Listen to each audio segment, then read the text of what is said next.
بسم اللہ الرحمن الرحیم۔ کہانی کی ابتدا ایک روشن صبح سے ہوتی ہے جب کراچی کے مصروف ترین شاپنگ مال میں چہل پہل عروج پر تھی۔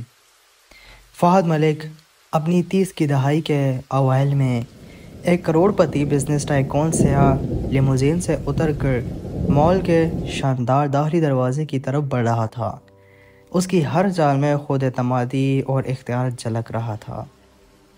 اس کی زندگی کا ہر لمحہ منصوبے کے تحت گزر رہا تھا اور وہ کامیابی کے علاوہ اور کچھ نہیں جانتا تھا۔ اس کے پیچھے اس کے باڈی گارڈز کا ایک دستہ چل رہا تھا جو اس کی موجودگی کو مزید نمایاں کر رہا تھا۔ مال کے اندر داخل ہوتے ہی ایک ہجوم میں اس کی نظر اچانک ایک لڑکی پر پڑی۔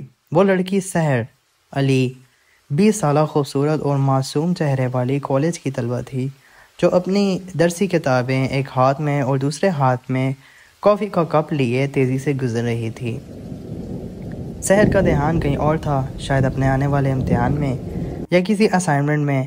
مال کے فرش پر ذرا سی پھسلن ہوئی اور سحر کا پاؤں لڑکھڑایا۔ وہ سنبھلنے کی کوشش میں فہد سے ہلکا سا ٹکرا گئی۔ اس کے ہاتھ سے کافی کا کپ چھلکا اور فہد کے قیمتی سوٹ پر چند قطرے گر گئے۔ سحر کے چہرے پر فوری طور پر شرمندگی اور گھبراہٹ کے آثار نمودار ہوئے۔ اور وہ مجھے بہت افسوس ہے، میں دیکھ کر نہیں چل پائی، پلیز مجھے معاف کر دیجیے، اس نے جلدی سے کہا۔ اس کی آواز میں معصومیت اور بے بسی تھی۔ اس سے پہلے کہ فہد کچھ کہتا یا اس کے باڈی گارڈز حرکت میں آتے، سحر تیزی سے ہجوم میں گم ہو گئی۔ فہد نے اپنی گھڑی کی طرف دیکھا، اسے ایک میٹنگ میں پہنچنا تھا، لیکن اس لڑکی کی معصومیت اور خوبصورتی نے اس کے ذہن پر گہرا اثر چھوڑ دیا۔ وہ لمحے بھر کے لیے وہیں ٹھہر گیا۔ اس کے ذہن میں مصروف سحر کا معصوم چہرہ اور معذرت خواہ لہجہ گونج رہا تھا۔ اس کے ذہن کے گوشے میں کہیں یہ بات بیٹھ گئی تھی کہ لڑکی کو دوبارہ دیکھنا ہے۔ فہد ملک جو کبھی کسی چیز کو حاصل کرنے میں ناکام نہیں ہوا تھا، اس لمحے سے ایک عجیب سے جنون میں مبتلا ہو گیا۔ اس نے اپنی میٹنگ کے بعد فوری طور پر اپنے ذاتی سیکرٹری طارق کو طلب کیا اور اس سے سحر کی تلاش کا کام سونپا۔ مجھے اس لڑکی کے بارے میں ہر تفصیل چاہیے، ہر چیز، جہاں وہ رہتی ہے، جس کالج میں پڑھتی ہے، اس کا خاندان، سب کچھ۔ فہد کے لہجے میں وہ شدت تھی جو طارق نے پہلے کبھی نہیں دیکھی تھی۔ طارق نے رات دن ایک کر کے شہر کے مختلف کالجوں، لائبریریوں اور مارکیٹوں میں تشویش کی۔ کئی دن کی محنت کے بعد آخرکار اس نے سحر کو اس کے کالج کے باہر سے تلاش کر لیا۔ اس نے تمام معلومات فہد کو فراہم کی۔ سحر علی ایک متوسط طبقے خاندان سے تعلق رکھتی تھی۔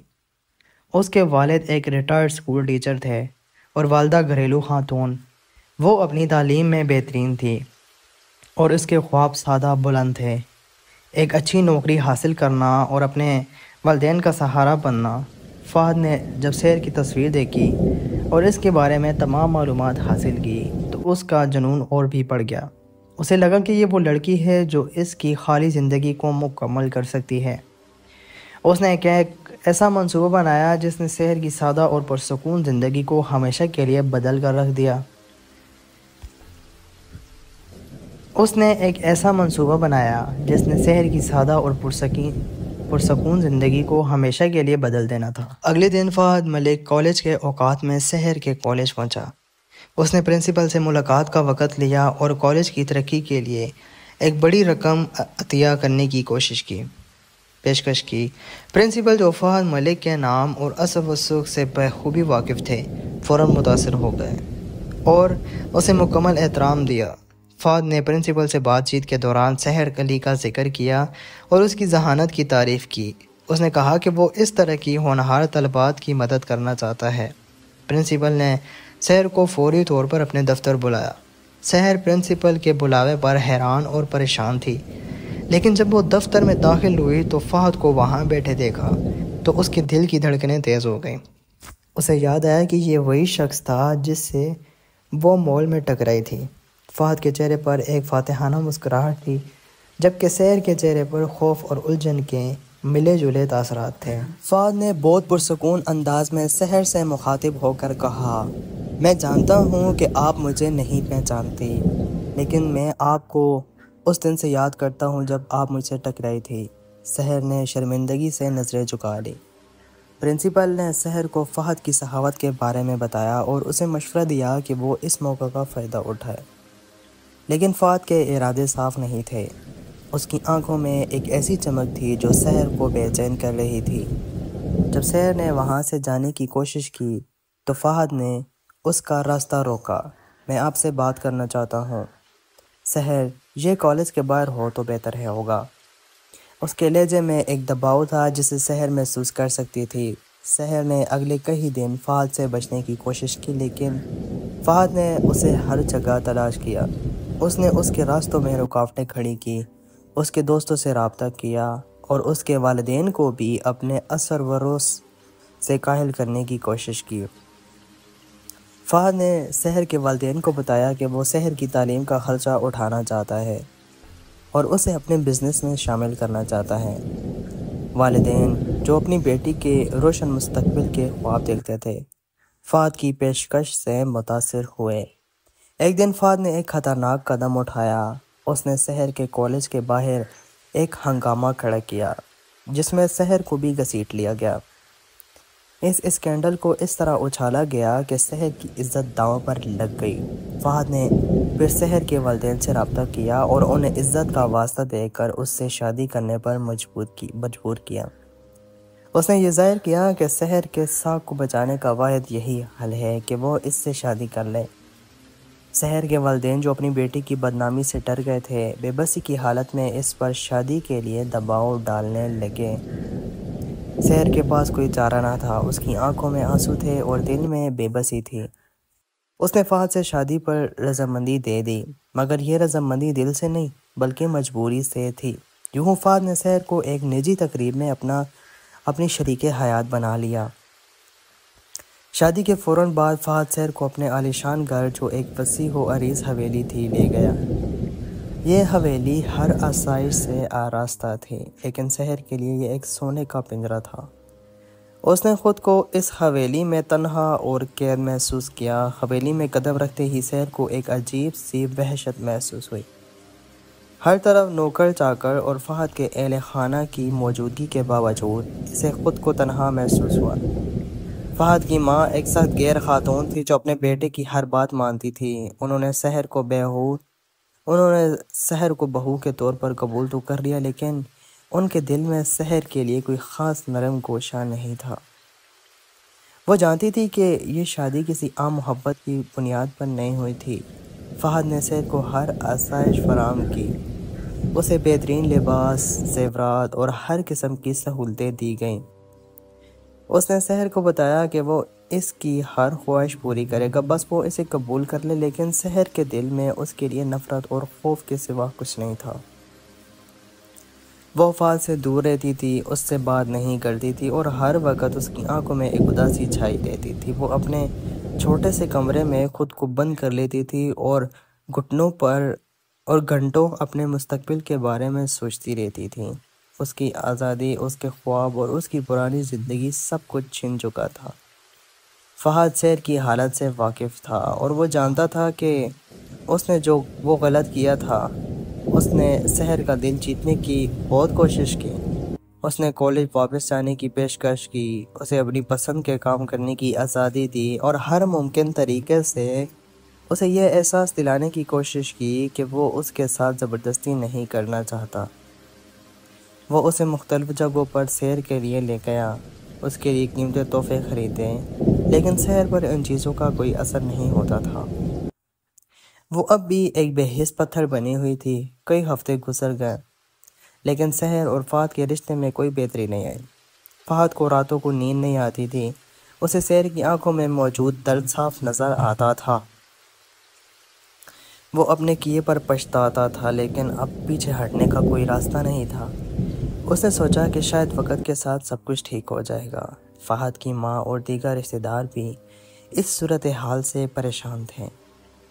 انہیں سمجھ نہیں آ رہی تھی کہ ان کے بیٹے نے ایسی لڑکی سے شادی کیوں کی ہے جو اس کے ساتھ رہنا بھی نہیں چاہتی۔ ان کے درمیان کھینچی ہوئی دیوار دونوں کو مزید دور کر رہی تھی۔ سحر کبھی کبھی راتوں کو خاموشی سے روتی تھی اسے اپنے گھر، اپنے والدین اور اپنی پرانی زندگی کی بہت یاد آتی تھی۔ ایک رات شہر میں موسلا دھار بارش اور طوفان نے اپنی لپیٹ میں لے لیا۔ آسمان پر گہرے بادل چھائے ہوئے تھے اور گرج چمک کا شوق ہر طرف گونج رہا تھا۔ اچانک تیز ہواؤں اور بارش کی وجہ سے پورے شہر کی بجلی چلی گئی اور فہد کی حویلی بھی تاریکی میں ڈوب گئی۔ سحر اپنے کمرے میں اکیلی تھی اور بجلی کی غیر موجودگی میں اس کے دل میں ایک انجانا خوف بیدار ہو گیا۔ وہ بچپن ہی سے طوفانوں اور تاریکی سے ڈرتی تھی۔ بجلی کی ہر چمک اور گرج کی آواز پر وہ چپ جاتی اور اسے محسوس ہو رہا تھا جیسے کوئی خطرہ اس کے قریب آ رہا ہو۔ سحر گھبرا کر بستر سے اٹھی اور دروازے کی طرف بڑھی، لیکن پھر رک گئی۔ وہ کدھر جاتی؟ اسے کس سے مدد ملتی؟ وہ کونے میں سمٹ کر بیٹھ گئی اور اس کی آنکھوں میں آنسو آ گئے۔ فہد جو اپنے کام میں مصروف تھا، جب بجلی گئی تو اسے سحر کا خیال آیا۔ وہ جانتا تھا کہ سحر تنہائی اور تاریکی سے خوفزدہ ہوتی تھی۔ وہ فوراً اپنے کمرے سے نکلا اور سحر کے کمرے کی طرف بڑھا۔ اس نے دروازہ کھولا تو کمرے میں گپ اندھیرا تھا۔ بجلی کی ایک چمک سے اسے سحر کونے میں بیٹھی نظر آئی۔ اس کا چہرہ خوف سے سفید پڑ چکا تھا۔ فہد نے اپنے فون کی ٹارچ چلائی اور سحر کے قریب آ کر زمین پر بیٹھ گیا۔ سحر، تم ٹھیک ہو؟ اس نے نرمی سے پوچھا۔ سحر نے خوف سے سر اٹھایا اور اس کی آنکھوں میں دیکھا۔ وہ ڈر کے مارے کچھ بول نہیں پا رہی تھی۔ فہد نے اپنا ہاتھ بڑھایا اور اس کا ہاتھ تھاما۔ ڈرنے کی کوئی بات نہیں ہے، میں تمہارے ساتھ ہوں۔ اس کی آواز میں ایک ایسا سکون تھا جو سحر کو پہلے کبھی محسوس نہیں ہوا تھا۔ وہ آہستہ سے اس کے قریب سرک گئی اور فہد نے اسے اپنی باہوں میں لے لیا۔ سحر نے خود کو فہد کے بازو میں محسوس کیا۔ اس کے دل کی دھڑکن آہستہ ہوئی۔ باہر طوفان زوروں پر تھا، لیکن اندر کمرے میں ایک عجیب سی خاموشی اور قربت تھی۔ فہد نے سحر کے بالوں پر ہاتھ پھیرا اور اس سے کہا، میں جانتا ہوں کہ تم مجھ سے ناراض ہو اور تمہیں مجھ سے ڈر لگتا ہے، لیکن میں تمہیں یقین دلاتا ہوں کہ میں تمہیں کبھی نقصان نہیں پہنچاؤں گا۔ اس کی آواز میں سچائی اور پچھتاوا تھا۔ سحر نے اس کی بات سنی اور پہلی بار اسے محسوس ہوا کہ فہد صرف ایک ظالم شخص نہیں بلکہ وہ بھی تنہا اور محبت کا طلبگار ہے۔ رات بھر وہ ایک دوسرے کے قریب بیٹھے رہے۔ طوفان آہستہ آہستہ تھمتا جا رہا تھا اور ان کے دلوں کے درمیان کی دیوار بھی پگھل رہی تھی۔ سحر نے فہد کے کندھے پر سر رکھ دیا اور فہد نے اسے مضبوطی سے تھام لیا۔ اس لمحے تمام زبردستی، نفرت اور خوف کہیں دور ہو گئے تھے۔ اس کے درمیان ایک نیا رشتہ پروان چڑھ رہا تھا، جو زبردستی پر نہیں بلکہ سمجھ بوجھ اور قبولیت پر مبنی تھا۔ جب صبح کی پہلی کرن کھڑکی سے اندر آئی اور کمرے میں روشنی پھیلی تو فہد اور سحر نے ایک دوسرے کی طرف دیکھا۔ ان کی آنکھوں میں ایک نئی چمک تھی، ایک ایسا سکون جو پہلے کبھی نہیں تھا۔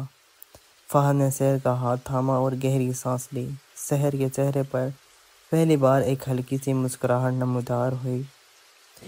انہیں محسوس ہوا کہ انہوں نے ایک دوسرے میں وہ کمی پائی ہے جو انہیں مکمل کر سکتی تھی۔ اس طوفانی رات نے ان کے رشتے میں ایک نیا باب کھول دیا تھا، ایک ایسا باب جہاں زبردستی کی شادی محبت اور اپنائیت کے ایک خوبصورت رشتے میں بدل گئی تھی۔ اب وہ ایک دوسرے کی باہوں میں زندگی کے سفر کو نئے سرے سے شروع کرنے کے لیے تیار تھے۔ امید ہے کہ یہ تفصیل سے بھری ہوئی کہانی آپ کو پسند آئی ہوگی۔ مزید کہانیاں سننے کے لیے ہمارے اس چینل کو ضرور سبسکرائب کریں۔